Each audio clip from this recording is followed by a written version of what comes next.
اللهم صل على محمد وآل محمد. خوشنود امام زمانہ بلند تر صلوات. اللهم صل على محمد وآل محمد. اعوذ باللہ من الشیطان الرجیم. بسم اللہ الرحمن الرحیم. ماشاءاللہ. الحمد للہ الذی لا یبلغ مدحتہ القائلون ولا يحصي نعماءه العادون ولا يعدي حقه المجتهدون. ماشاءاللہ ماشاءاللہ. الذي ليس لصفته حد محدود ولا نعت موجود ولا وقت معدود ولا أجل ممدود. ماشاءاللہ ماشاءاللہ. فطر الخلائق بقدرته ونشر الرياح برحمته. الصلاة والسلام على الرسول المسدد المصطفى العمجد المحمود الأحمد سيدنا ومولانا ومولى الكونين جد الحسن والحسين معاني أبا القاسم محمد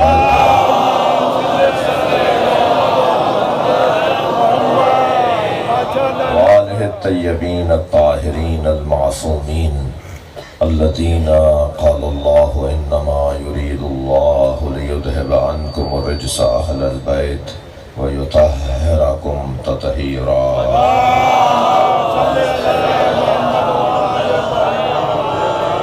ولعنة الله على أعدائهم أجمعين من يوم عداوتهم إلى قيام يوم الدين. أما بعد، قال الحكيم في قرآن الكريم: بسم الله الرحمن الرحيم. وقال الرسول يا رب إن قومي اتخذوا هذا القرآن محجورا. صلوات.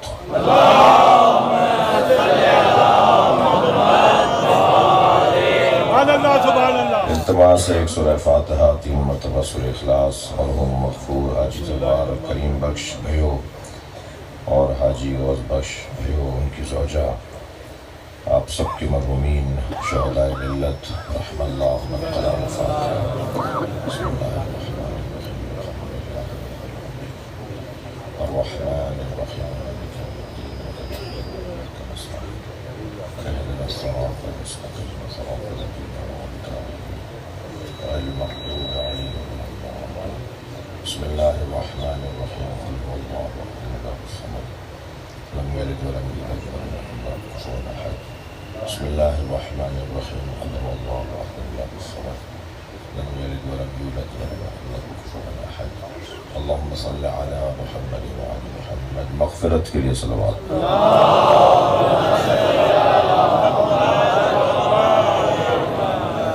ماشاءاللہ.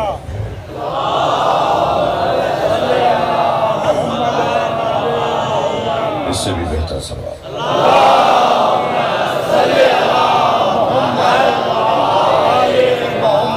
سورہ مبارکہ الفرقان آیت نمبر 30. ماشاءاللہ. اللہ اپنے نبی کی شکایت کو بیان کر رہا ہے. کیا کہ رحمت للعالمین اور شکایت. سبحان اللہ سبحان اللہ سبحان اللہ سبحان اللہ. ترجمہ سنیے. ماشاءاللہ. وقال الرسول یا رب ان قومی اتخذوا هذا القرآن مہجورا. ترجمہ پہلے میں وہی کروں گا جو سب نے کیا ہے. سب نے ترجمہ یہ کیا ہے کہ نبی اللہ سے قیامت میں شکایت کریں گے، یا اللہ میری امت نے قرآن پڑھنا چھوڑ دیا تھا، میری امت نے قرآن کو چھوڑ دیا تھا. قرآن کے بارے میں ہم شیعہ سنیوں کا عقیدہ کیا ہے؟ اس مجلس میں بھی میرے سنی بھائی بیٹھے ہوئے ہیں. میں خود شہنشاہ حسین نقوی بھی سنی ہوں. شیعہ اتنا اپنے آپ کو سنی بولیں کہ تکفیریوں کا دم نکل جائے.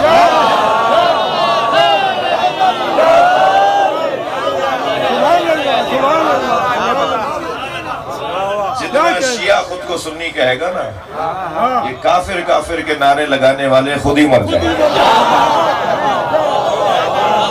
پالیسی بیان دے رہا ہوں میں آپ سے، یہ قوم و ملت کی ترقی کا بیان ہے۔ ذبح کر دیں گے آپ صرف اتنا کہہ کے کہ میں خود سنی ہوں۔ ہو نہیں سکتا کوئی شیعہ ہو اور وہ سنی نہ ہو،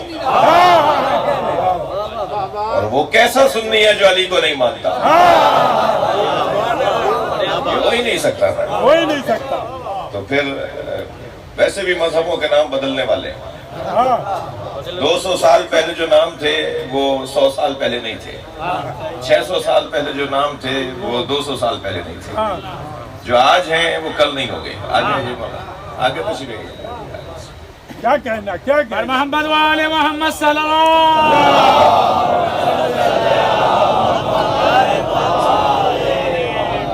نام بدلنے والے آہستہ آہستہ، جو آج نام ہے نا جی، جو آج مسلکوں کے نام ہیں، اب وہ کچھ عرصے بعد بدل جائیں گے، اور جو نام آئیں گے اور اب جو قیامت تک نام چلے گا، بھائی صرف پاکستان قائد اعظم نے 2 قومی نظریوں پہ نہیں بنایا، قائد اعظم محمد علی جناح نے 2 قومی نظریوں پہ پاکستان بنایا نا، صرف قائد اعظم نے 2 قومی نظریوں پہ پاکستان نہیں بنایا، اللہ نے پوری کائنات 2 قومی نظریوں پہ بنائی۔ اللہ نے جن 2 قومی نظریوں پر پوری کائنات بنائی ہے، ان میں ایک قومی نظریے کو شجرہ خبیثہ کہتے ہیں اور ایک کو شجرہ طیبہ کہتے ہیں۔ اللہ نے جن 2 قومی نظریوں پہ یہ پوری کائنات کا نظام بنایا ہے، ان میں ایک قومی نظریے کو آیات متشابہات کہتے ہیں اور دوسری قومی نظریے کو آیات محکمات کہتے ہیں۔ اور میں اور کھل کے بول دوں، ایک قومی نظریے کو یزیدیت کہتے ہیں اور ایک قومی نظریے کو حسینیت کہتے ہیں۔ صلوات پڑھے محمد و آلہ۔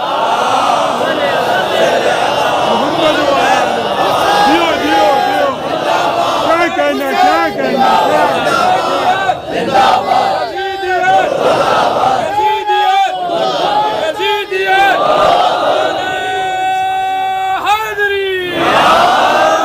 یہ صحیح کہا آپ نے۔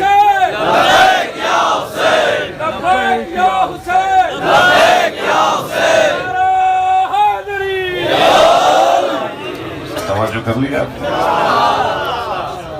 تو یہ قرآن کے بارے میں ہمارا کیا نظریہ ہے؟ ہم سنی شیعوں کا، ہم سارے سنی شیعہ 3 ایسے عقائد ہیں قرآن کے بارے میں جو سنی بھی مانتا ہے اور شیعہ بھی مانتا ہے۔ لہذا جب مجھے پتا ہے کہ مجلس میں سنی بھائی آئے ہوئے ہیں تو مجھے وہ بات کرنی ہے نا جو ان کی اور ہماری ایک ہی ہو۔ تو وہ جو 3 عقیدے قرآن کے بارے میں ہمارے ہیں، ہم سنی شیعہ کے، ہم سب مسلمانوں کے جی، ان میں پہلا نظریہ تو یہ ہے کہ قرآن، تھوڑا سا بولوں یا نہیں؟ ماہ مبارک سے ہم باہر آئے ہیں، اللہ کا مہینہ ہم سے رخصت ہوا ہے، اللہ نے ہمیں دعوت پر بلایا تھا، دعوت پہ بلا کے جو اللہ نے ہمیں ہدیہ دیا ہے اسے قرآن کہا جاتا ہے۔ اِنَّا أَنزَلْنَاهُ فِي لَيْلَةِ الْقَدْرِ، اس نے ہمیں ماہ رمضان میں قرآن دیا ہے، شب قدر میں قرآن دیا ہے، اور ایک دم، ایک ساتھ، ایک وقت میں دیا ہے، ایک رات میں دیا ہے۔ اس نے جو ہمیں قرآن دیا ہے وہ قلب مصطفیٰ پہ دیا ہے۔ تو پہلا عقیدہ ہمارا قرآن کے بارے میں، قرآن کلام اللہ ہے۔ بے شک۔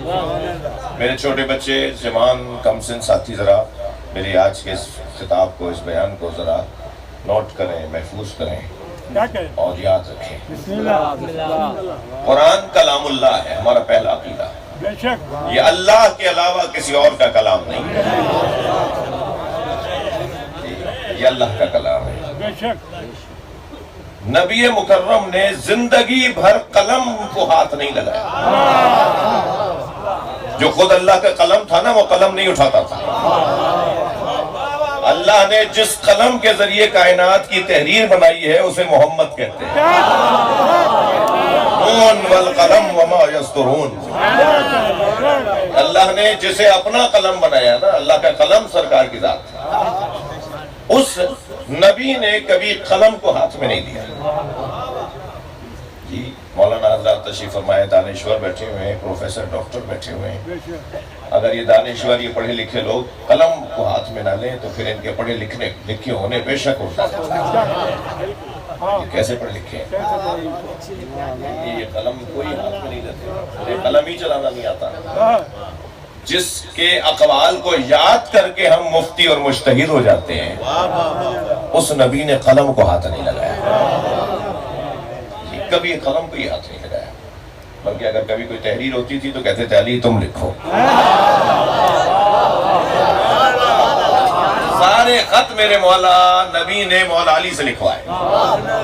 اب ایک بہت بڑے ڈاکٹر ہے پاکستان کے اندر، وہ کہنے لگے کہ قلم اور کاغذ تو علی کے پاس ہوتا تھا، تو جب نبی نے کاغذ اور قلم مانگا تو علی کو دینا چاہیے تھا نا. جب کاغذ و قلم تھا ہی علی کے ہاتھ میں تو علی کو دینا چاہیے تھا. یہ ناراض آپ کسی اور سے کیوں ہوتے ہیں کہ کاغذ و قلم نہیں دیا؟ تو یہ اعتراض تو ہے نا.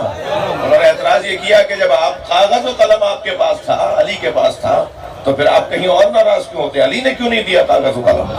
میں نے 8-10 جواب دیے تھے، ان میں سے ایک جملہ آپ کو سنا رہا ہوں. ان 8-10 جوابوں میں ایک جواب یہ ہے کہ جب کاغذ و قلم علی کے ہاتھ میں تھا اور نبی مانگ رہے تھے تو کسی اور نے کیوں کہا کہ ہمیں قرآن کافی ہے؟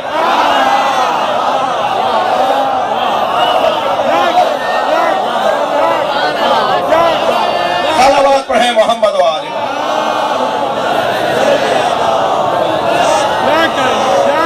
بھائی توجہ میرے ساتھ ہے، تھوڑی سی بات آگے بڑھے. جو خود اللہ کا قلم بنے، جو نبی خود قلم ہو. اول ما خلق اللہ القلم. نبی فرما رہے سب سے پہلے اللہ نے قلم کو خلق کیا. صفحہ پلٹا تو ایک اور حدیث کی زیارت ہوئی. اول ما خلق اللہ العقل. اللہ نے سب سے پہلے عقل کو خلق کیا. پھر حدیث کا صفحہ پلٹا تو حدیث کی زیارت ہوئی. اول ما خلق اللہ نوری. اللہ نے سب سے پہلے مجھ مصطفیٰ کے نور کو بنایا. میں ہاتھ جوڑ کے سرکار سے کہوں یا رسول اللہ، قلم پہلے بنا، عقل پہلے بنی، یا آپ کا نور پہلے بنا؟ بھئی تھوڑا گردن ہلاؤ، ایسے نہیں ہوگا. انتہائی علمی بحث کرنے کی کوشش کر رہا ہوں. سب سے پہلے سرکار فرما رہے ہیں عقل بنی. اللہ نے جب مخلوقات کو بنانا شروع کیا تو عقل کو پہلے بنایا. پھر فرمایا سب سے پہلے اللہ نے قلم کو بنایا. پھر فرما رہے سب سے پہلے اللہ نے مجھے مصطفیٰ کے نور کو بنایا. تو یا رسول اللہ، عقل پہلے بنی، قلم پہلے بنا، یا آپ کا نور پہلے بنا؟ تو جواب مصطفیٰ آیا یہ تینوں علیحدہ کب ہے؟ جو عقل ہے وہی میرا نور ہے، جو عقل ہے وہی قلم ہے، جو قلم ہے وہی میں ہوں. یہ میرے ہی وجود کے تین نام ہیں. تھک رہے ہیں آپ میری بات؟ یہ میرے ہی اپنے وجود کے تین نام ہیں. تم مجھے عقل کہو، تم مجھے قلم کہو، تم مجھے نور الہی کہو. گویا تم میرے ہی بارے میں بات کر رہے ہو. تو جو اللہ کا قلم ہو، مضمون ہاتھ میں، آپ کے ہاتھ میں ہے. جو اللہ کا قلم ہو، اس نے کبھی قلم کو ہاتھ میں نہیں لیا. کیوں نہیں لیا؟ کیوں نہیں لیا؟ پہلے تو میں ان بچوں اور جوانوں سے نہیں بلکہ اپنے آپ سے پہلے کہہ رہا ہوں، ہم اگر کوئی کام خلوص کے بغیر کریں گے نا، اس میں برکت نہیں. ہر کام ہمارا قربتاً اللہ ہونا چاہیے. صرف نماز، روزہ، صرف وضو قربتاً اللہ نہیں، صرف خانہ کعبہ کا طواف قربتاً اللہ نہیں، مجلس میں آنا بھی قربتاً اللہ. اپنے ان عزیزوں سے ملنا بھی جن سے دل نہیں ملتا، ملنا بھی قربتاً اللہ. اس لیے کہ اللہ کے رسول اور اہل بیت رسول نے کہا ہے کہ صل من قطعک، جو رشتہ دار تم سے تعلقات توڑے تم اس سے بنائے رکھو. ادھر وہ تعلقات توڑ رہا ہے، ادھر حکم مصطفیٰ سرکار یہ ہے، حکم علی مولا یہ ہے کہ جو رشتہ دار تعلقات توڑنا چاہتا ہو تم اس سے جوڑے رکھو. بھئی وہ تم اس سے توڑ رہا ہے، تم جوڑے ہو، مقابلہ کرو کون طاقتور ہے.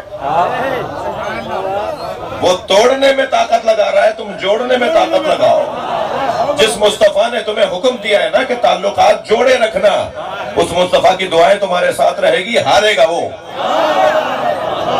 آخر آ کے معافی مانگے گا کہ میں تم سے تو اخلاقی بد اخلاقی کرتا رہتا ہوں، میں تو تمہارے سلام کا جواب نہیں دیتا، میں تو تمہیں اپنی بیٹی کی شادی میں نے نہیں بلایا، میں تو فلاں دن میں نے نیاز نظر کی، دعوت کی، تمہیں نہیں بلایا، اور تم ہمیشہ مجھے بلاتے ہو، تم آگے بڑھ کے مجھے سلام کرتے ہو۔ دیکھتے ہیں جیتتا کون ہے؟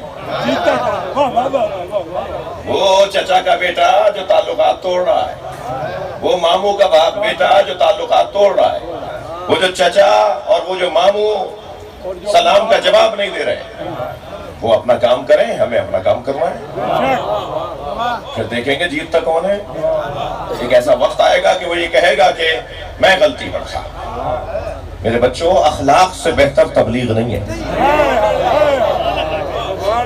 تھوڑا تھک رہے ہیں آپ، اخلاق سے بہتر تبلیغ نہیں ہے۔ جتنا ہم اپنا اخلاق بہتر کریں گے، اتنا ہی اپنے مقصد کو، اپنے پیغام کو، اپنے مدعا کو بیان کر پائیں گے۔ توجہ میرے ساتھ رہے۔ تو بات میری بہت روشن ہے کہ سرکار دو جہاں کا قلم ہاتھ میں نہ لینا میں کیسے سمجھوں۔ ایک محاورہ ہے فارسی میں زیادہ تر ہی بولا جاتا ہے، از علی آموخت اخلاص عمل۔ علی سے سیکھو کہ اخلاص کسے کہتے ہیں۔ مخلص ہونا، خالص اخلاص، سچائی، یہ ہم کہاں سے سیکھیں؟ وہ علی سے سیکھا جائے۔ ساری امت علی سے سیکھے کہ اخلاص کسے کہتے ہیں، اور علی جس سے سیکھتا ہے اسے مصطفیٰ کہا جاتا ہے۔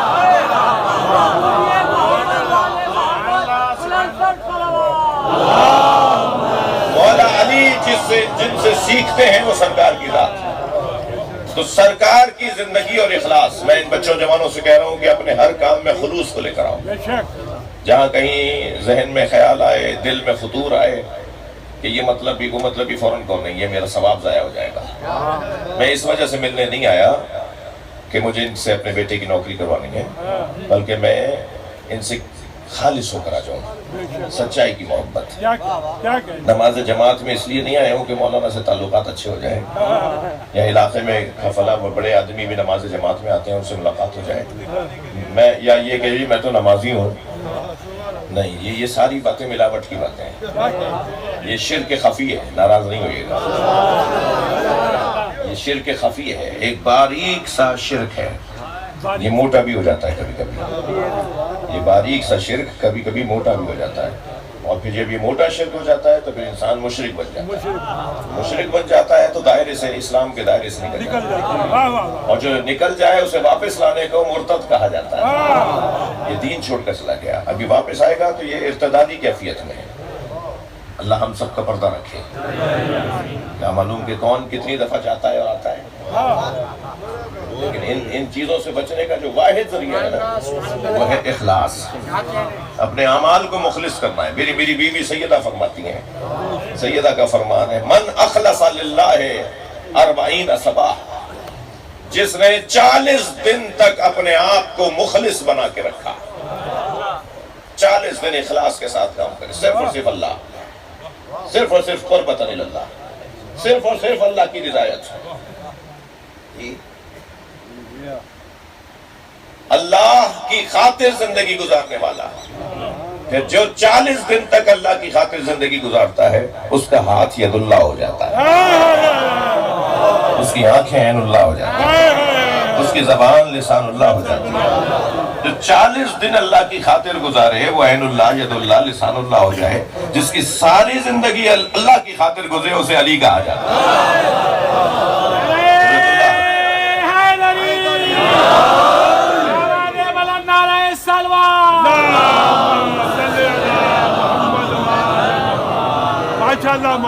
تو پھر کس سے سیکھیں اخلاص؟ اسی سے سیکھیں گے کہ جس نے ساری زندگی اخلاص میں گزاری ہے۔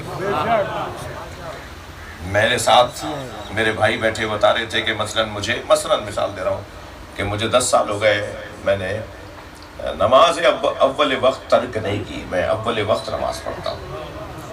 نماز کا جیسی ٹائم ہو جاتا ہے میں نماز فوراً پڑھتا ہوں. اب شیطان چٹکی بھرتا ہے, تم بتاؤ نا تم کیا کرتے ہو.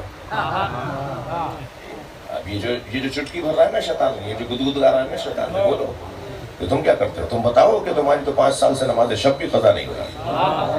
یہ جو دکھاوا, بتانا, یہ جو اعلان, یہ ڈھول, یہ اظہار, یہ بتانا, یہ بجانا, یہ ہمارے اعمال کو ضائع کر دیتا ہے. روحانی معاملات میں میں خود اتنا بڑا ان باتوں پر عمل نہیں کرتا, دعا کریں میں عمل کروں. یہ جو روحانی معاملات میں جتنا اپنے امور کو مخفی رکھا جاتا ہے اتنا ہی روحانیت بڑھتی ہے. جو روحانی معاملات میں شور مچاتے ہیں, بتاتے ہیں میں نے یہ کیا, میں نے اس مسجد میں یہ دے دیا, وہ جو مسجد میں کارپیٹ بچھا ہوا ہے میں نے اپنے ابا کا چڑھایا ہے, ابا کے بھی اعمال سے تم نے ختم کروا دیا. ابا کے جو نامہ عمل میں فائل میں لکھ دیا گیا تھا وہ وہاں سے ہٹ گیا. بیچارے ابا کو بھی تم پر دوبارہ پریشانی بھی کر دیا. وہ کچھ دن سے معاملات ان کے ٹھیک تھے, تم نے اس کو دکھاوا کر کے ان کے بھی معاملات خراب کر دیے. وہ جو فانوس لگا ہوا ہے, وہ جو مسجد کا دروازہ ہے, وہ آپ کو پتا ہے کتنے میں نے کتنی لکڑی کہاں سے منگوائی تھی وہ لکڑی, اور ساری سٹوری سنا رہے ہیں کہ میں نے یہ کیا, میں نے کیا. بھائی حج کرتے وقت اگر میں بولتے ہیں نا میں, تو ایک بکرا پڑ جاتا ہے. شان جوادی نے بڑا اچھا لطیف بیان کیا تھا کہ حج کرتے ہوئے احرام باندھے ہوئے میں بولنے سے ایک میں پڑ جاتی ہے.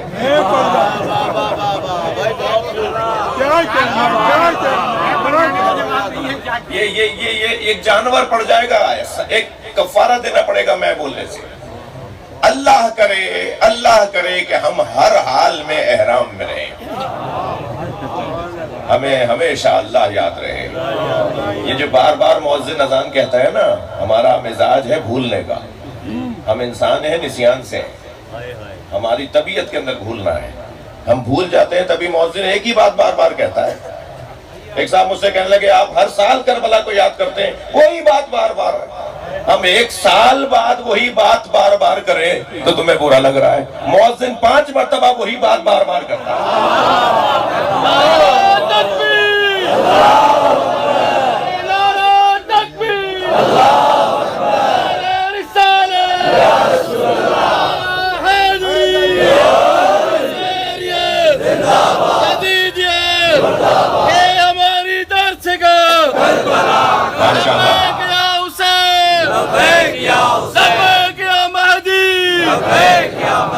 بلندر صلوات. ویسے تو جگہ تنگ ہے, آپ کو میں مزید زحمت دوں. اگر تھوڑی گنجائش بن سکتی ہے تو تھوڑا سا جو دوست بیٹھنا چاہ رہے ہیں, آگے آنا چاہ رہے ہیں, ایک صلوات پڑھتے ہوئے اگر جگہ بنا سکیں تو.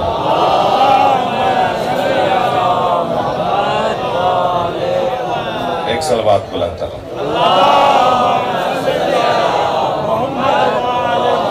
ایک اور بلند صلوات.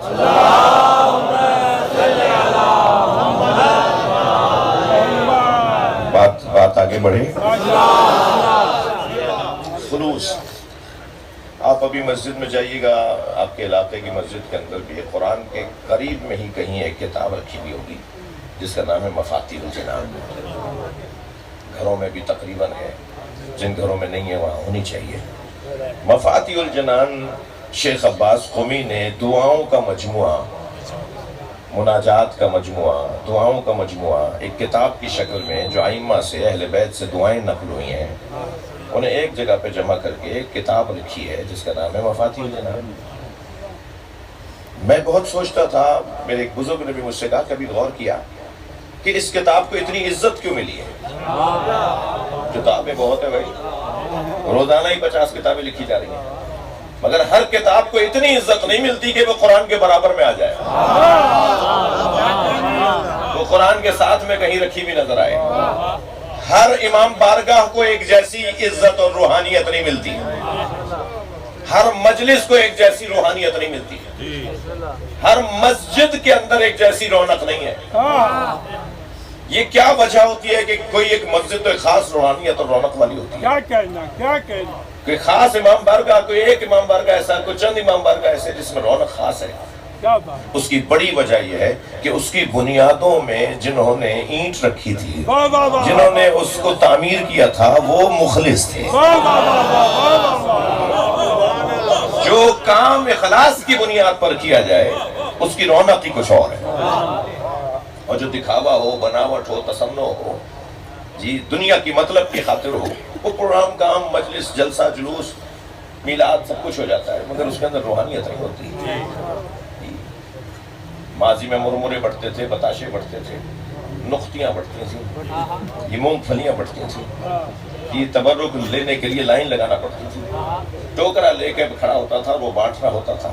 آج بہترین کھانے ہیں، مگر دعائیں تو پہلے زیادہ قبول ہوتی تھی۔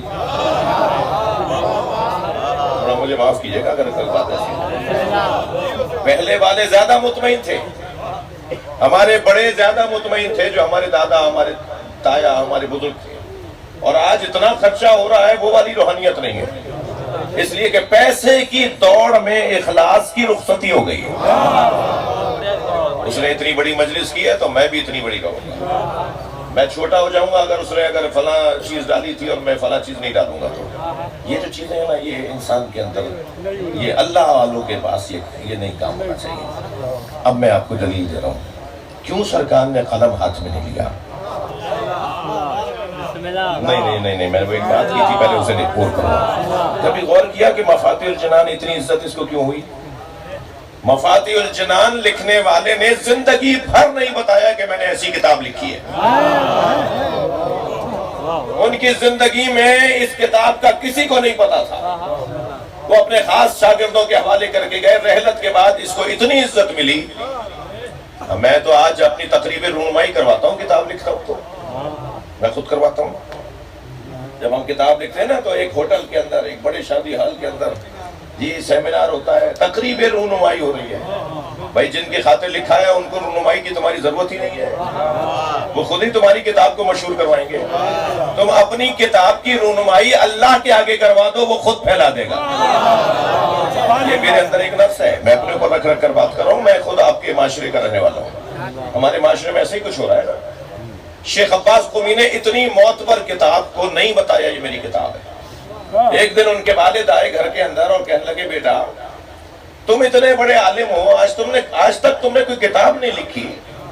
ہماری مسجد کا پیش نماز روزانہ ایک کتاب کھولتا ہے اور اس میں سے ایک صفحہ پڑھ کے سناتا ہے، اور اس کے ایک صفحے کا اثر ہمارے اوپر اتنا ہوتا ہے کہ ہم دوسری نشست تک ایک ہفتے بعد جب دوبارہ صفحہ پڑھتا ہے تو ایک ہفتے تک ہماری روحانیت محفوظ رہتی ہے۔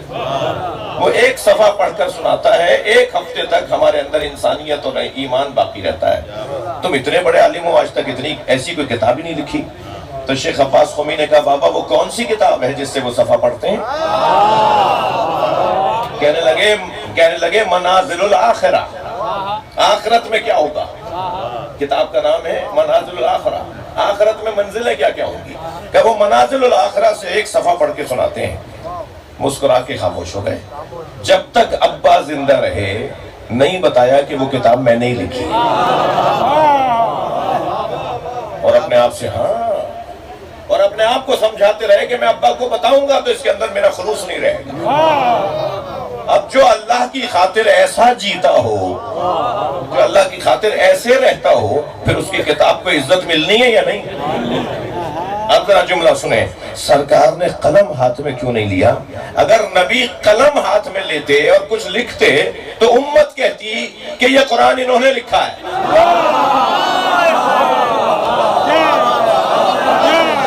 اللہ کا کلام ہے، اللہ ہی کا رہے، ہم اللہ کی خاطر قلم کو ہی ہاتھ نہیں لگائیں گے۔ صلوات پڑھیں محمد و آلہ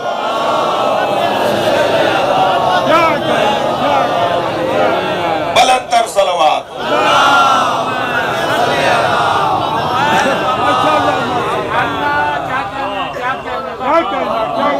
قرآن کا پہلا عقیدہ ہمارا کلام اللہ، قرآن اللہ کا کلام ہے۔ اسے نہ نبی نے معاذ اللہ لکھا ہے، نہ مولا علی نے لکھا ہے، یہ قرآن اللہ کا کلام ہے، اللہ نے نازل کیا ہے۔ اس کا ایک ایک حرف اللہ کا ہے، اس کا واو اور من اللہ کا ہے، اس کا الہ اور فی اللہ کا ہے، کوئی حرف اس کے اندر ایسا نہیں ہے، اللہ کے کلام کے علاوہ کچھ نہیں ہے، یہ کلام اللہ ہے۔ دوسرا عقیدہ، اب اس میں بہت دیر گفتگو ہو سکتی ہے کہ دلیل کیا ہے جی یہ کلام اللہ ہے۔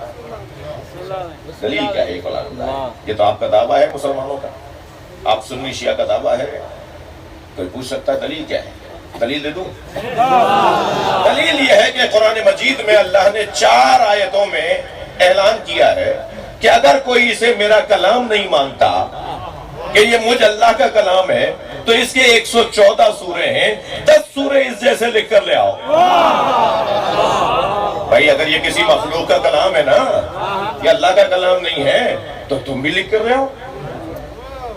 پھر اللہ نے کہا نہیں تم 10 سورے نہیں لا سکتے تو پھر 1 سورہ لے آؤ۔ اچھا 1 سورہ نہیں لا سکتے تو پھر آیت نے کہا 1 آیت لے آؤ۔ پھر کہا اچھا 1 آیت نہیں لا سکتے تو 1 لفظ ہی لے آؤ۔ بحدیث مثلہ، ایک جملہ لکھ کر لے آؤ۔ مگر 1400 سال سے قرآن سینہ چوڑا کر کر کے نعرے لگا رہا ہے اور مسلمان اسے پڑھ پڑھ کے نعرے کا جواب دے رہا ہے کہ یہ اللہ کا کلام ہے، کوئی اس جیسا کلام لکھ نہیں سکتا۔ ہندوستان میں پروفیسر گنگوی علی گڑھ یونیورسٹی کے اندر کلاس لے رہے تھے، عربی ادب کی کلاس لے رہے تھے۔ کلاس کے درمیان ایک شاگرد نے آواز دے کر کہا، شاگرد بھی ہندو ہے، توجہ ہے، ایک شاگرد نے کہا بسم اللہ ماشاءاللہ، ٹھیک ہے، ایک سلوات سے لیا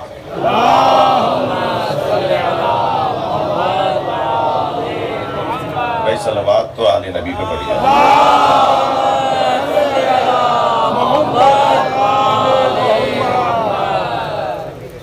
بات آگے بڑھے تو اس ایک شاگرد نے کہا استاد قرآن کا دعویٰ ہے کہ اگر قرآن کے خلاف کوئی کلام لے کر آ جائے، قرآن جیسا کوئی کلام لے کر آ جائے تو قرآن ہار جائے گا، قرآن ختم ہو جائے گا، قرآن مٹ جائے گا، اور قرآن والے ہار جائیں گے تو دنیا میں ہزاروں کی تعداد میں عربی ادب ہیں، عربی ادب کے ادیب ہیں، تو اتنی بڑی تعداد میں کوئی 5-10 لوگ بڑے استاد بیٹھ جائیں اور ایک سورہ قرآن کے سوروں کی طرح لکھ کر لے آئیں تو قرآن ہار جائے گا، مسلمان ہار جائے گا اور ہم غیر مسلم جیت جائیں گے۔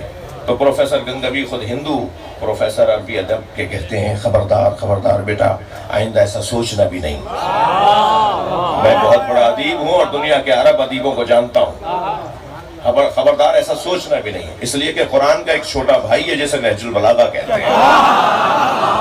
دنیا نہج البلاغہ کا جواب نہیں لا سکتی تو قرآن کا جواب کیا لا؟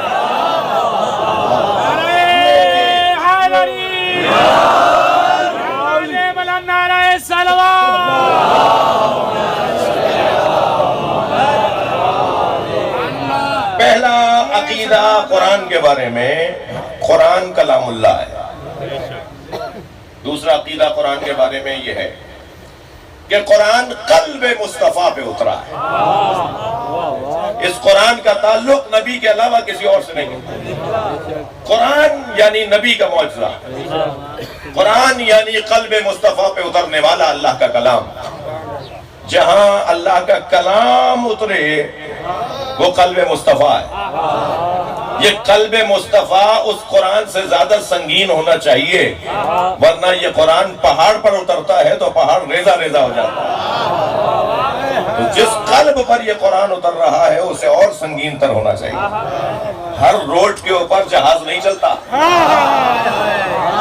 ہر رن وے پر جہاز نہیں اترتا۔ جہاز جہاں اتارنا ہوتا ہے پہلے زمین کو اتنا ہی مضبوط بنانا پڑتا ہے، جب زمین اس قابل ہو جائے کہ اتنے وزن کو اپنے اوپر لے لے تب وہ وزن وہاں اتارا جاتا ہے۔ تھکے ہوئے تو نہیں ہیں، فرشتے ہر گھر میں نہیں اترتے۔ صلوات پڑھیں محمد و آل محمد۔ فرشتے جہاں اترے وہ گھر کون سا گھر ہے؟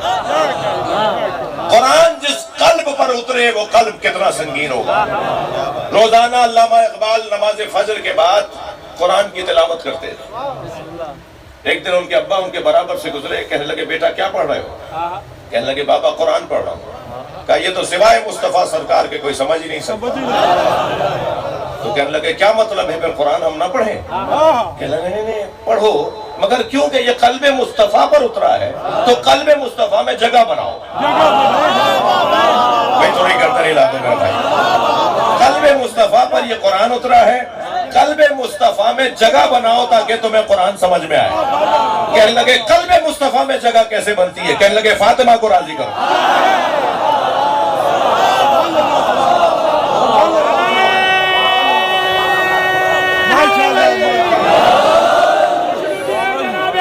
سلام اللہ علیہ باواد بلند سلام. قلب مصطفیٰ سیدہ کی ذات. تھک رہے ہیں آپ؟ اگر میرا یہ فارمولہ معقول ہے اور آپ کو سمجھ میں آ رہا ہے, قلب مصطفیٰ سیدہ کی ذات, اور اللہ کہہ رہا ہے اِنَّا أَنزَلْنَاهُ فِي لَيْلَةِ الْقَدْرِ, ہم نے شب قدر میں قرآن کو اتارا ہے. اور سیدہ اپنے اوپر ہاتھ رکھ کے فرماتی ہے انا لیلۃ القدر.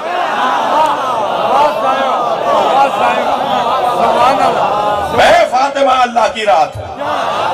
صلوات پڑھے محمد و آل محمد. یہ قرآن معجزہ ہے سرکار دو جہاں کا. یہ قلب مصطفیٰ پہ اترنے والا کلام ہے. یہ ہمارا قرآن کے بارے میں دوسرا عقیدہ ہے. ہمارا قرآن کے بارے میں تیسرا عقیدہ. قرآن ہر تحریف سے, ہر اضافے اور کمی سے محفوظ ہے. اس کا من اور ان وہی ہے جو نبی پر اترا. آج جو ہماری مسجدوں اور ہمارے گھروں میں قرآن ہے, آج جو ہمارے حافظ قرآن کو یاد کر رہے ہیں, یہ قرآن وہی ہے جو نبی پہ اترا. قرآن تحریف سے محفوظ ہے, قرآن تحریف سے مسعون ہے. قرآن کا کوئی من اور الہ اور فی اور حتی اور ان اور من کوئی کم اور زیادہ نہیں کر سکتا. اور اس کی وجہ یہ ہے کہ قرآن میں اللہ نے وعدہ کیا ہے اِنَّا نَحْنُ نَزَّلْنَا الذِّكْرَ وَإِنَّا لَهُ لَحَافِظُونَ. ہم نے قرآن کو نازل کیا ہے اور ہم ہی اس کی حفاظت کریں گے. لہذا کوئی شیعوں کا 40 پاروں کا قرآن نہیں ہے. مجھے آج تک کوئی شیعہ نہیں ملا جو 40 پاروں والا قرآن لا کے دکھائے. مجھے کوئی شیعہ نہیں ملا, میں تو سنی ہوں نا. مجھے کوئی شیعہ نہیں ملا جو آج تک قرآن 40 پاروں والا لا کے دکھائے. کوئی 40 پاروں والا قرآن نہیں ہے. وہی 30 پاروں کا قرآن ہے جو سب مسجدوں میں ہے, سب مسلمانوں کے پاس ہے. اور یہ والی بات کر کر کے کہ شیعوں کا 40 پاروں کا قرآن ہے, شیعہ تو کچھ کہے گا یا نہ کہے گا, یہودی خوش ہوگا, صہیونی خوش ہوگا, اسرائیلی یہودی خوش ہوگا کہ ابھی ہم چل رہے تھے, بات کر رہے تھے کہ مسیحیوں کے اندر انجیل کی 4 ورژن ہے, انجیل 4 طرح کی ہے. کوئی کہتا ہے یہ والی صحیح ہے, کوئی کہتا ہے وہ والی صحیح ہے, کوئی کہتا ہے اتنے منازل کی ہے, کوئی کہتا ہے اتنے منزلوں کی انجیل ہے. اب تو مسلمان بھی کہہ رہے ہیں کہ نہیں 30 پاروں کا نہیں 40 پاروں کا ہے. جو بھی یہ بات کرتا ہے نا کہ شیعوں کا 40 پاروں کا قرآن ہے, وہ شیعوں کے خلاف بولنے سے پہلے اتنا تو سوچے کہ اس سے یہودی خوش ہو رہا ہے, اور پھر کہیں ہے بھی نہیں وہ قرآن. آج تک نجف میں, مشہد میں, قم میں, کسی بھی ملک کے اندر, پاکستان کے اندر کسی بھی جگہ سے ہمیں 40 پاروں کا قرآن کو لا کے دکھا نہیں سکا. بولتے بڑے سچ سچ کے, یوٹیوب چینل بھرے پڑے ہیں کہ شیعوں کا 40 پاروں کا قرآن, آج تک لا کے نہیں دکھا سکے. کچھ تو ان کے جاسوس ہمارے اداروں میں گئے, تھک رہے ہیں آپ, کچھ ان کے جاسوس ہمارے اداروں میں گئے تاکہ ڈھونڈیں کہ وہ 40 پاروں کا قرآن کہاں, مگر انہیں 40 پاروں کا قرآن نہیں ملا. اور کیا کہتے ہیں کہ شیعہ کہتے ہیں کہ 40 پاروں کا قرآن تھا, 10 پارے فلاں کی بکری کھا گئی. اچھا بکری تمہاری ہے, جواب شیعہ دیں. اس بکری سے ہمارا کیا تعلق جو قرآن کھا جاتی ہے؟ اللہ کہہ رہا ہے میں قرآن کی حفاظت کروں گا, تم کہہ رہے ہو بکری کھا گئی. اتنا اچھا ہے عقیدہ توحید تمہارا, جھوم جھوم کے اللہ اللہ کی باتیں کرتے ہو, اور کہہ رہے ہو کہ اللہ نے کہا ہے کہ ہم قرآن کی حفاظت کریں گے, اور تم کہہ رہے ہو بکری کھا گئی. بھائی غلط باتیں ہیں, بالکل غلط باتیں ہیں. قرآن کا ایک ایک حرف وہی ہے جو نبی پر نازل ہوا۔ مگر میرا آج کا جوان ایک سوال کر سکتا ہے کہ اللہ جو کام کرتا ہے اس کے لیے اسباب بناتا ہے، اس کے لیے علتیں بناتا ہے، اس کے لیے رستے بناتا ہے، اس کے لیے لوگوں کو منتخب کرتا ہے۔ اللہ جب کام کرتا ہے تو اس کا انتظام کرتا ہے، ایسا ہی ہے؟ سنگین بات تو نہیں ہے؟ اللہ جب کوئی کام کرتا ہے تو اس کا انتظام کرتا ہے۔ اللہ نے کہا ہے کہ ہم نے اسے نازل کیا ہے، ہم ہی اس کی حفاظت کریں گے، تو اللہ ہی تو انتظام کرے گا نا کہ کیسے محفوظ رہے گا۔ اتنی شدت کے ساتھ جب اللہ نے کہا ہم ہی اس کی حفاظت کریں گے تو اتنی شدت کے ساتھ کہا ان لم تفعل فما بلغت رسالتہ، اگر تم نے علی نہیں پہنچایا تو کچھ نہیں پہنچایا۔ یہ مولا علی کی ولایت کا اعلان قرآن کی حفاظت کا سامان تھا۔ تھک گئے۔ سبحان اللہ، سبحان اللہ۔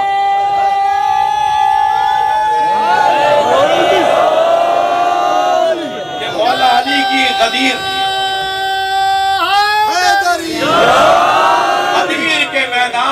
غدیر کے میدان میں مولا کی ولایت کا اعلان قرآن کی حفاظت کا سامان۔ میں نے نتیجہ دیا اپنی گفتگو کا، علی مولا سے جتنے جڑے رہو گے قرآن بچا رہے گا۔ اب اس آیت کا جو میں نے آپ کے سامنے تلاوت کی، ذرا اس کا وہ ترجمہ جو سب نے کیا ہے اسے دہرا رہا ہوں، کیا کہنا، اور پھر جو صحیح ترجمہ ہے وہ آپ کو سنا رہا ہوں۔ کیا کہنا، کیا کہنا؟ وقال الرسول یا رب ان قومی اتخذوا هذا القرآن مہجورا۔ نبی قیامت میں شکایت کریں گے، سورہ فرقان ہے، آیت نمبر 30 ہے۔ نبی قیامت میں شکایت کریں گے کہ یا اللہ میری قوم نے قرآن کو چھوڑ دیا تھا۔ پہلی بات تو یہ کہ رحمت للعالمین سے شکایت بنتی نہیں ہے، بنتی نہیں، کیا کہنا، کیا مگر آیت ہے تو سمجھنا پڑے گا کہ پھر کیا مطلب ہے۔ مطلب پھر یہ ہے کہ ایسا کوئی کام ہے جس پہ رحمت للعالمین بھی ناراض ہے۔ اتنا بڑا کوئی سنگین جرم ہے امت کا جس پہ رحمت للعالمین جیسا وجود بھی ناراض ہے، اور اس کی رحمت، اور وہ کہتا ہے کہ نہیں یہاں آ کر میں تمہیں نہیں بخشوں گا۔ وہ شکایت کریں گے، کیا شکایت کریں گے؟ میری قوم نے قرآن کو چھوڑ دیا تھا۔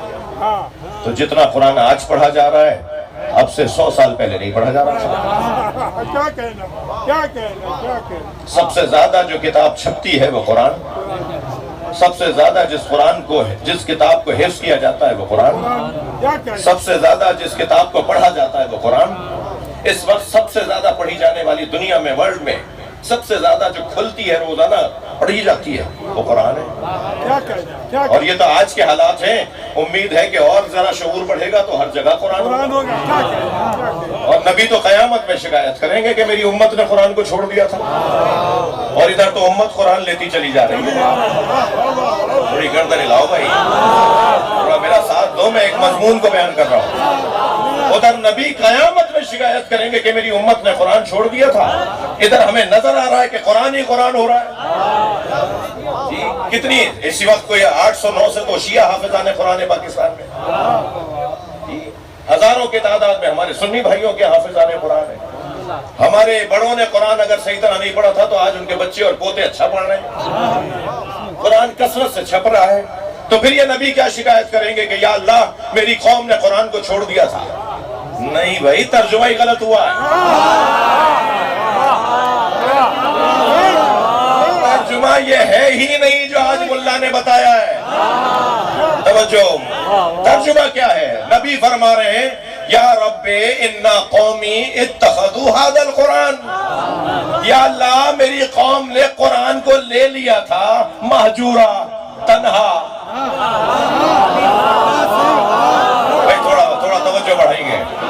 یا رب ان قومی اتخذوا هذا القرآن مہجورا، میری قوم نے اس قرآن کو لے لیا تھا مہجورا، تنہا، میں نے انہیں علی کے ساتھ دیا تھا۔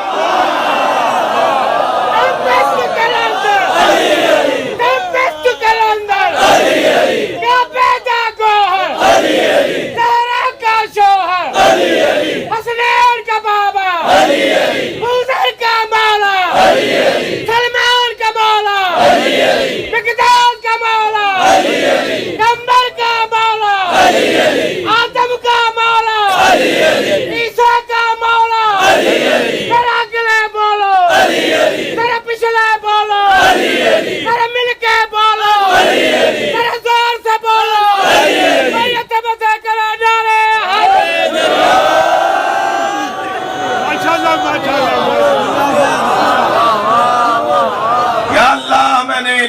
قرآن دیا تھا علی کے ساتھ، انہوں نے اکیلا قرآن لے لیا۔ اب ایک حدیث سنانے جا رہا ہوں جس پہ کوئی ناراض ہو تو اس کی قسمت، اور حدیث یہ ہے کہ رب تال القرآن والقرآن یلعنہ، کتنے ہی قاریان قرآن ہیں جن پہ خود قرآن لعنت کرتا ہے۔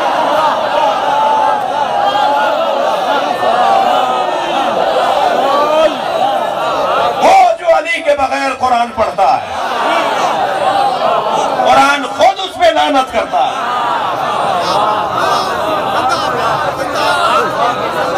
صلوات پڑھیں محمد و آل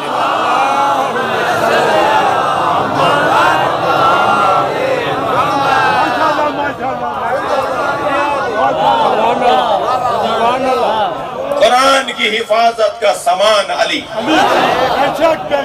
قرآن کی حفاظت کا اہتمام علی۔ یہ پھر کوئی یہ میرا آج کا پڑھا لکھا بچہ جو میری اچھی قسمت ہے کہ مجھے آج کا جوان زیادہ سنتا ہے، اور وہ طبقہ زیادہ سنتا ہے جو یونیورسٹیز اور کالجز میں اور بڑے اچھے فورموں پر بیٹھتے ہیں۔ میں ان کے نفسیات کو اور انہی میں سے ہوں، اس لیے ان کے احساسات کا خیال کر رہا ہوں۔ ممکن ہے یہ جوان مجھ سے کہے کہ مولانا یہ دعویٰ ہے، دلیل کیا ہے؟ یہ آپ کا اعلان ہو گیا ہے یا آپ نے ایک بات کر دی، نعرہ لگوا لیا، سائیں نے کھڑے ہو کے تفصیل سے نعرے لگا دیے؟ یہ تو نعرے لگوانے کے لیے آپ نے کہا تھا۔ دلیل کیا ہے؟ دلیل یہ ہے کہ جب بھی امت بند گلی میں آئی نا کہ اس آیت کا مطلب کیا ہے، تو جس نے بتایا وہ یا علی تھے یا اولاد علی۔ علی علی علی بلند کرے چمن چمن گلی گلی، علی علی علی نگر نگر گلی گلی، علی علی علی چمن چمن گلی گلی، علی علی حیدر حیدر حیدر حیدر حیدر حیدر حیدر حیدر حیدر حیدر حیدر حیدر حیدر حیدر۔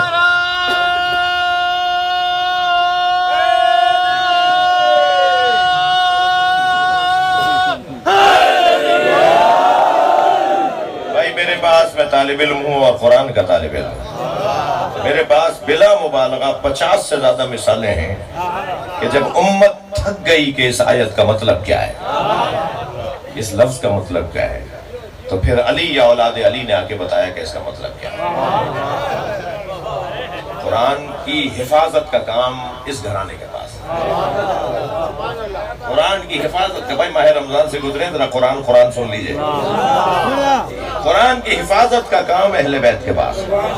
نبی نے فرمایا میں 2 چیزیں چھوڑ کر جا رہا ہوں، قرآن اور اہل بیت، اور یہ دونوں لن یفترقا حتی یرد علی الحوض، ایک دوسرے سے علیحدہ نہیں ہوں گے مگر یہ کہ حوض کوثر پر آ کے مجھ سے ملیں گے، ایک قرآن مجھ سے آ کے ملے گا، ایک میرے اہل بیت ملیں گے، یہ دنیا میں ایک دوسرے سے علیحدہ نہیں ہوں گے۔ تو آج قرآن سب کے ہاں ہے یا نہیں؟ بھائی بولیے، تو اہل بیت کہاں ہے؟ بھائی جس نبی نے کہا ہے نا کہ اللہ ہے اور ہم سب نے مان لیا کہ اللہ ہے، وہی نبی کہہ رہا ہے قرآن علی سے علیحدہ نہیں ہوگا، وہی نبی کہہ رہے ہیں کہ اہل بیت قرآن سے علیحدہ نہیں ہوں گے، تو پھر قرآن ہے تو اہل بیت کہاں ہے؟ بھئی تھوڑا بولو بھائی، ایسا کیا؟ جب قرآن ہمارے گھروں میں بھی ہے، مسجدوں میں ہے، مدرسوں میں بھی ہے، مکے اور مدینے میں بھی ہے، نجف اور کربلا میں بھی ہے، ہر جگہ قرآن ہے تو اہل بیت کہاں ہے؟ تو بھئی اگر مجھے قرآن نظر آ رہا ہے اور اہل بیت نظر نہیں آ رہے تو میں کیا یہ کہوں گا، کیا میں یہ کہوں گا ہم کیا اتنے کافروں مشرکوں سے کمتر اور پستر ہو گئے اور کافر و مشرک ہم سے اچھے ہو گئے کہ جب نبی نے فرمایا کہ میں جب یہ کہوں کہ اس پہاڑ کے پیچھے لشکر ہے تو مان لو گے؟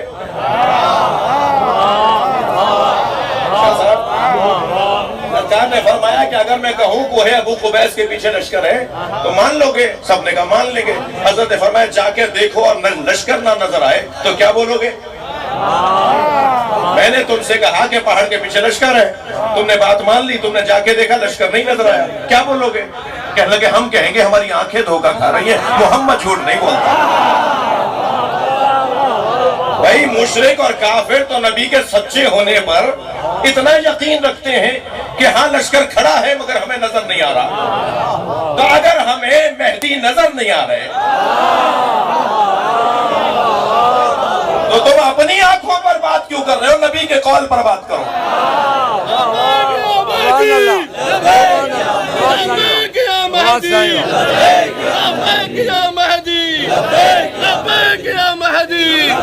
بلند تر صلوات پڑھیں گے.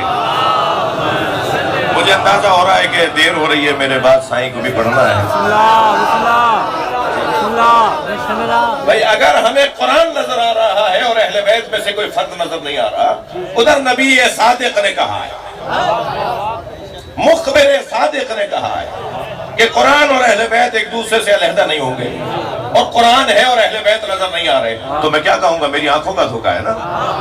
مجھے اپنے ہی دو مصرے یاد آ رہے ہیں. کچھ شعر کہہ لیتا ہوں کبھی کبھی. تو مطلب عرض کیا تھا کہ میرے امام رضا کی محفل ہے. توجہ، میرے امام رضا کی محفل ہے کہ ان کا ذکر میری زندگی کا حاصل ہے. اب جس شعر کی خاطر میں نے مطلع سنایا آپ کو، وہ شعر سنیے. وہ سامنے ہیں مگر ان کو کس طرح دیکھوں، وہ سامنے ہیں مگر ان کو کس طرح دیکھوں، حجاب کم نظری درمیان میں آئے.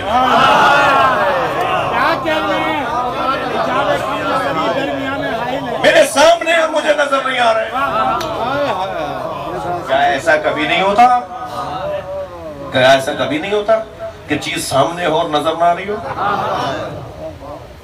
چلے میں ایک اور مثال دے دیتا ہوں. شادیوں کے ایام ہیں، عید کے بعد خوشیاں منائی جاتی ہیں، بچوں کی شادیاں ہوتی ہیں. مہذب خاندانوں میں اور مہذب علاقوں میں خواتین کو پردے میں بٹھایا جاتا ہے، قناعت لگائی جاتی ہے. اسٹیج پہ دلہن بیٹھی ہے عورتوں میں، اور دولہا بیٹھا ہے اسٹیج پہ مردوں میں. دولہا کو دیکھ دیکھ کے سارے مردوں کو یقین ہوتا ہے کہ دلہن ہے، جبکہ انہوں نے دلہن کو دیکھا نہیں ہوتا. اور دلہن کو عورتیں دیکھ دیکھ کر یقین کرتی ہیں کہ وہاں دولہا ہے. ان عورتوں نے دولہا کو دیکھا نہیں ہوتا، مگر یہ دونوں کے بغیر جب شادی ہی نہیں ہوتی تو پھر ایک کا وجود دلیل ہے کہ دوسرا ہے، ایک کا وجود بتا رہا ہے کہ دوسرا ہے. اگر قرآن ہے تو نبی نے کہا یہ دونوں ساتھ رہیں گے، تو مانو وہاں دوسرا بھی ہے.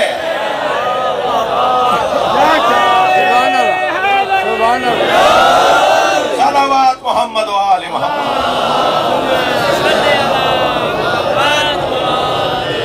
بہت عرصے بعد اس علاقے میں حاضری ہوئی ہے، تو میں نے کوئی کنجوسی نہیں کی وقت کی. اور اگرچہ میرے پاس میں نے کہا کہ 50 یہ پورے عشرے کا مضمون ہے. ذاکرین اور علماء کرام تشریف فرمائے، یہ پورے عشرے کا موضوع ہے کہ قرآن اور اہل بیت ساتھ رہیں گے، کبھی علیحدہ نہیں ہوں گے. اس کی دلیلوں میں دلیل یہ بنے گی کہ جہاں جہاں امت کو قرآن سمجھنے میں مشکل ہوئی تو انہوں نے ہی آ کر سمجھایا جو قرآن کے ساتھ ہے. ایک مثال دے دوں، ایک مثال دے دوں. بسم اللہ ہی نہیں بول رہے آپ. ایک مثال دے رہا ہوں. میں نے عرض کیا تھا کہ 50 مثالیں مجھ طالب علم کے پاس ہیں. تاریخ بتا رہی ہے جب ساری امت پریشان ہو کر کہتی تھی کہ قرآن سمجھ میں نہیں آ رہا، تو اہل بیت آگے بڑھ کے کہتے تھے کہ قرآن کا یہ مطلب ہے، اس آیت کا یہ مطلب ہے، ہم بتائیں گے، ہم جانتے ہیں اسے. ان میں سے ایک مثال دے رہا ہوں. توجہ، سائیں کی تاکید بھی ہو گئی کہ ایک ہی مثال. ایک ساتھ بات طرف پڑھیں.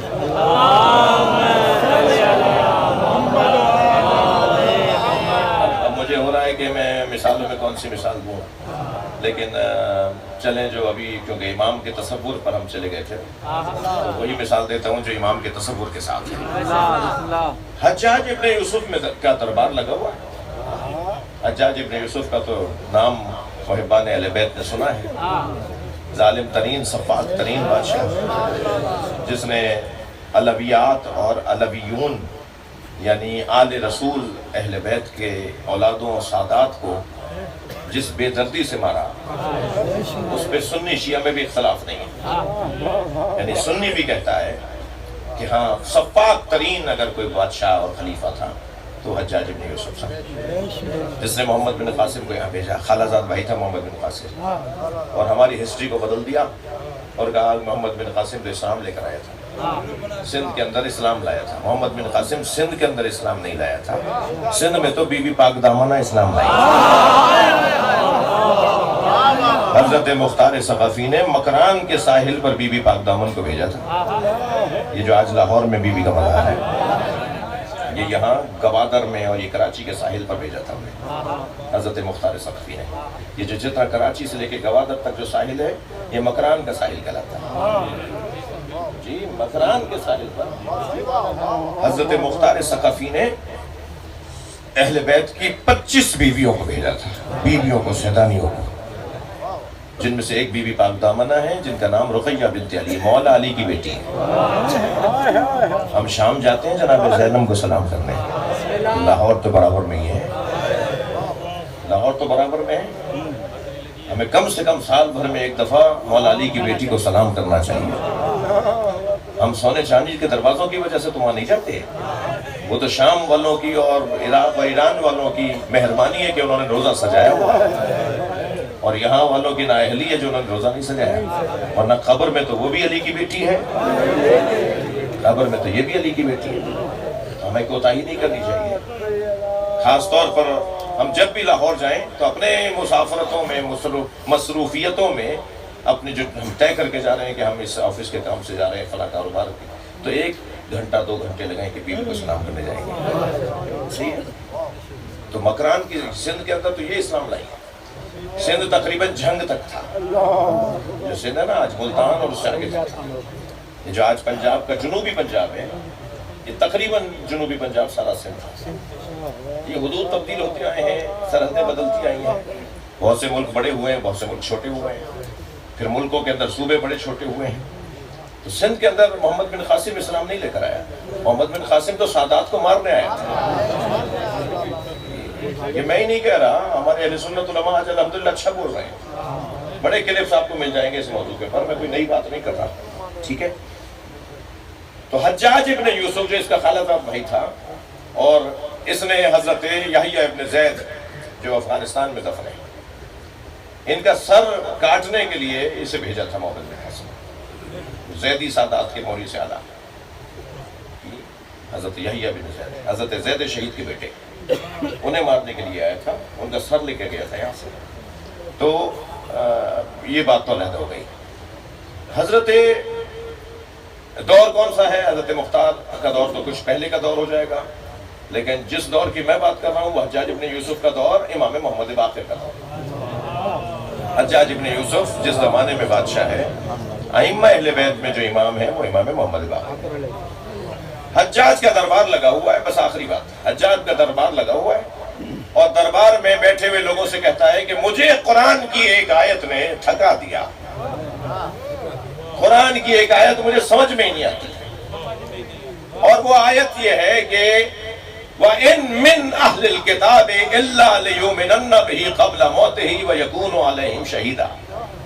کوئی اہل کتاب نہیں ہے مگر یہ کہ وہ مرنے سے پہلے مسلمان ہو جائے گا، مومن ہو جائے گا، اور اس بات کے اوپر گواہی موجود ہے. ہر اہل کتاب مرنے سے تھک رہے ہیں، ہر اہل کتاب مرنے سے پہلے مومن ہو کر مرے گا اور مومن ہو کر دنیا سے جائے گا. مگر یہاں تو روزانہ عیسائی مر رہے ہیں مگر مومن نہیں ہو رہے. حجاج کہتا ہے یہاں تو روزانہ یہودی مر رہے ہیں مگر مومن نہیں ہو رہے، اور قرآن یہ کہہ رہا ہے کہ یہ اہل کتاب مومن ہو کے مریں گے اور اہل کتاب مومن ہو کے نہیں مر رہے. تو اب میرا یہ فیصلہ ہے کہ میں حکم نامہ جاری کروں اور دنیا میں جتنے عیسائی ہیں ان سب کو ذبح کروا دوں، جتنے یہودی ہیں ان سب کے گلے کٹوا دوں، اس لیے کہ تو مومن ہی نہیں ہو رہے. تو دربار میں بیٹھے ہوئے ایک فرد کی آواز آئی جس کا نام ابن ہوشب ہے. آواز دے کر کہا امیر رکیے، ایسا کوئی فیصلہ نہ کیجیے گا، اگر مجھے اجازت ہو تو کچھ کہوں. کیا تمہیں اجازت ہے؟ کہا امیر یہ آیت تو آخری زمانے کی آیت ہے، جب حضرت مہدی آئیں گے اور حضرت عیسیٰ ان کے پیچھے نماز پڑھیں گے تو دنیا کا کوئی اہل کتاب رہے گا ہی نہیں جو مومن نہ ہو.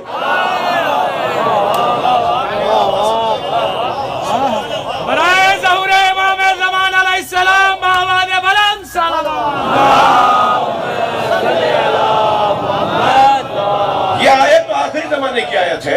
حضرت مہدی آئیں گے، ان کے پیچھے عیسیٰ نماز پڑھیں گے تو سارے مسیحی مومن ہو جائیں گے، سارے یہودی مومن ہو جائیں گے۔ تو یہ تو آج کی آیت ہی نہیں ہے۔ تو کہنے لگا کہ یہ بات کہاں سے لائے ہو؟ بات تو اتنی مضبوط ہے کہ تم نے مجھے خاموش کروا دیا، مگر یہ بات کہاں سے لائے ہو؟ اب ذرا اس زمانے کے شیعوں کی مجبوریاں بھی دیکھیے، اس زمانے کے اہل بیت کے چاہنے والوں کی مجبوریاں بھی دیکھیے۔ تو ابن حوشب نے کہا پہلے مجھے جان کی امان چاہیے، مجھ سے وعدہ کریں مجھے ماریں گے نہیں۔ کہنے لگا میں وعدہ کرتا ہوں تو میں نہیں ماروں گا۔ کہنے لگا یہ محمد باقر نے بتایا۔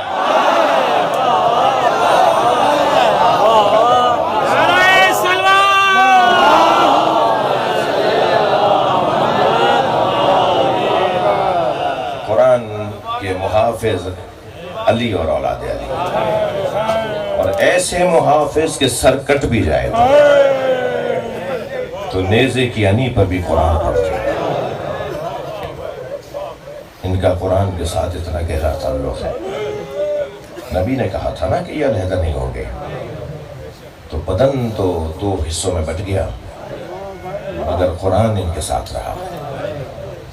جب قرآن تلاوت کرتا ہوا حسین کا سر شام کے بازار سے گزر رہا تھا اور مولا حسین کے سر سے سورہ کہف کی آواز آ رہی تھی، اِنَّ أَصْحَابَ الْكَهْفِ وَالرَّقِيمِ كَانُوا مِنْ آيَاتِنَا عَجَبًا، یہ اصحاب کہف اور ان کے ساتھی اللہ کہتا ہے کہ اللہ کی آیات میں سے عجیب آیات ہیں۔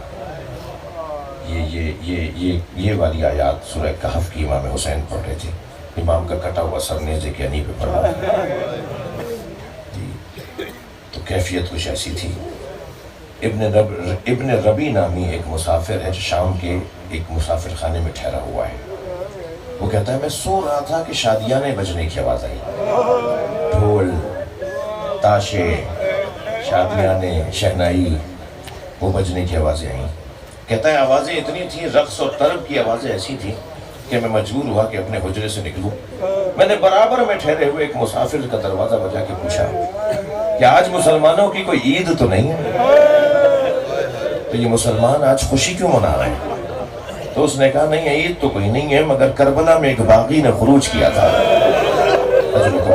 اس باغی کو قتل کر کے اس کا سر کٹا ہوا، اس کے بچوں کا کٹا ہوا سر، اس کے گھر کی بچیوں اور بیویوں کو اسیر بنا کر اور ان کٹے ہوئے سروں کو شام میں لے کر آئے، اور جنگ جیتنے پر جشن منایا جا رہا ہے۔ ابن ربی کہتا ہے مجھے سمجھ میں نہیں آیا یہ باغی کون تھا، یہ کس کو مارا ہے، کس کے بچوں کو اسیر بنایا ہے۔ کہتا ہے میں مسافر خانے سے نکلا، بازار میں آیا تو منظر ہی عجیب تھا، کٹے ہوئے سر تھے جو چاند جیسے ٹکڑے تھے، ہر ایک کے چہرے سے نور نکل رہا تھا، روب ایسا تھا ان سروں کا کہ جو دیکھتا تھا اس کی آنکھیں بند ہو جاتی تھی، آنکھیں جمع کر دیکھنے کے لیے ہمیں مشکل ہو رہی تھی۔ اور پھر میں نے دیکھا کہ کچھ خواتین ہیں جن کو رسیوں میں باندھا ہوا، اور ایک رسی میں بہت سارے بازو بندھے ہوئے ہیں، اور انہیں کھینچتے ہیں تو وہ ایک دوسرے سے جا کے لگتی ہیں، اور ان میں ایک ناتوان زنجیروں میں جکڑا ہوا بیمار ہے جس کے ہاتھوں میں ہتھکڑیاں، پیروں میں بیڑیاں ہیں، اور وہ کبھی آگے لے جایا جاتا ہے کبھی پیچھے لے جایا جاتا ہے۔ عجیب منظر تھا کہ مجھے سمجھ میں نہیں آ رہا تھا یہ کون لوگ تھے۔ چہرے بتا رہے ہیں کہ یہ تو صاحب تقویٰ تھے۔ کہتا ہے کہ میں اس اسیر کے قریب گیا، میں نے کہا تم نے کیا کیا تھا کربلا میں جو تمہارے بڑوں کو مار دیا، تمہارے جوانوں کو مار دیا اور تمہیں اسیر بنا کر لے آئے؟ تو وہ کہتا ہے کہ وہ گردن جھکی ہوئی کیفیت میں تھے۔ جب میں نے ان سے باتیں کرنا شروع کی تو انہوں نے اپنا سر اٹھایا اور مجھے دیکھ کر کہا ابن ربی تم تو شام کے رہنے والے نہیں ہو۔ کہتا ہے میرے ہاتھ پیر کانپنے لگے، یہ کون ہے جو مجھے پہچانتے ہیں؟ کہا تم تو شام کے رہنے والے نہیں ہو؟ کہا کہ نہیں میں بصرے کا رہنے والا ہوں۔ کہا میں تو تمہارے والد کا نام بھی جانتا ہوں، میں تو تمہارے خاندان کا بھی پتہ جانتا ہوں۔ تو ہاتھ جوڑ کے کہنے لگا آپ کون ہیں؟ تو کہا حوصلے سے سنو گے کہ میں کون ہوں؟ کہا مجھے بتائیں آپ کون ہیں؟ کہا میں علی زین العابدین۔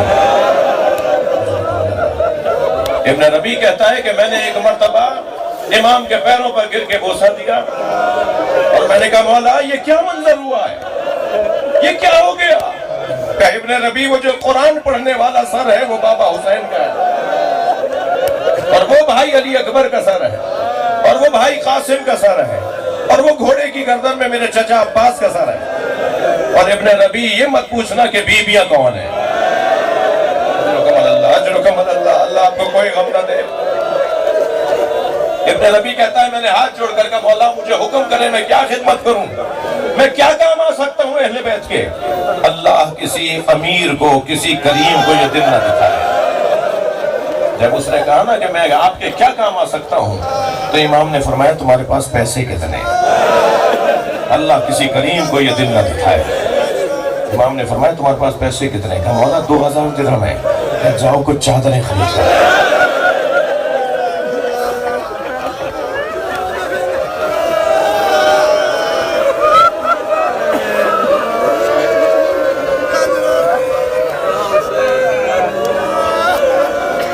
کہتا ہے میں چادریں خرید کر لایا۔ امام نے فرمایا گردن جھکا کر جاؤ اور بیویوں کو دے کر آ جاؤ۔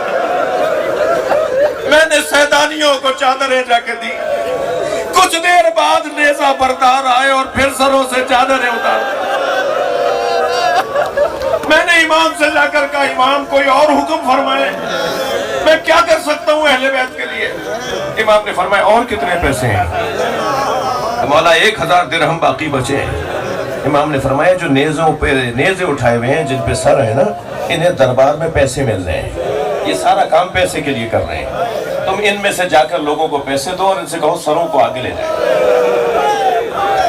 کہا مولا میں یہ کرنے جا رہا ہوں مگر آپ ایسا کیوں کروا رہے ہیں؟ کہا جب یہ سر آگے چلے جائیں گے تو بیویوں کا تماشا کوئی نہیں دیکھے، سب سروں کے قریب چلے جائیں گے، یہاں سے مجمع کم ہو جائے گا۔